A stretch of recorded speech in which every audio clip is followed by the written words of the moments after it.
Dragon ফলের jelly recipe. এই dragon ফলের জেলি রেসিপিটা দেখতে অনেক কালারফুল এবং অনেক সফট, যার কারণে বাচ্চারা এই জেলিটা অনেক পছন্দ করে। আমি আপনাদের কেটে দেখাই। দেখেন জেলিটা কতটা সফট এবং কত পারফেক্ট জেলিটা জমে গেছে। চলুন বলে দিচ্ছি কিভাবে তৈরি করবেন। ভিডিওটা রাত্রে তৈরি করেছি, যার কারণে একটু ঘোলাটে আসছে। প্রথমে হচ্ছে 2 গ্লাস পানি, অর্থাৎ হাফ লিটার পানি। এর সাথে আমরা যোগ করব 100 থেকে 150 গ্রামের মতো চিনি। ড্রাগন ফল যেহেতু এটা এমনিতেই মিষ্টি, যার কারণে আমরা বেশি মিষ্টি দেব না, অল্প মিষ্টি দিব। আপনি চাইলে মিষ্টিটা কমিয়ে বাড়িয়ে নিতে পারেন। এখানে হচ্ছে আমরা লেবুর রস দিচ্ছি, 2 চামচ লেবুর রস। তারপর আমরা এখানে জেলি পাউডার দিয়ে দিচ্ছি, মোট 3 চামচের মতো জেলি পাউডার দিয়েছি। এই সবগুলো উপকরণ খুব ভালোভাবে মিক্সড করে নিতে হবে আমাদের। খেয়াল রাখতে হবে জেলি পাউডারটা যেন দলা পেকে না যায়। আমরা খুব ভালোভাবে জেলি পাউডারটা সবগুলো উপকরণের সাথে মিক্সড করে নিব।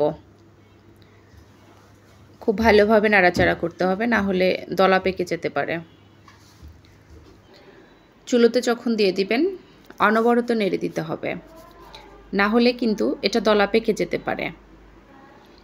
কিছুক্ষণ পর যখন আমাদের মিশ্রণটা বলক চলে আসবে, তখন এটা আমরা নামিয়ে নিব। এই পাত্রে হচ্ছে আগে থেকে ড্রাগন ফল কেটে রেখেছি টুকরো টুকরো করে, এগুলো ঢেলে দিব। একটু ছড়িয়ে নিয়ে আমরা, যেন প্রত্যেকটা জায়গায় ড্রাগন ফলটা খুব ভালোভাবে বসে যায়। এখন আমরা যে জেলিটা জাল করে নিয়েছি সেই জেলিটা ঢেলে দিব, তবে একটু ছেঁকে দিব, ভিতরে যেন বাবল না যায় আর কি।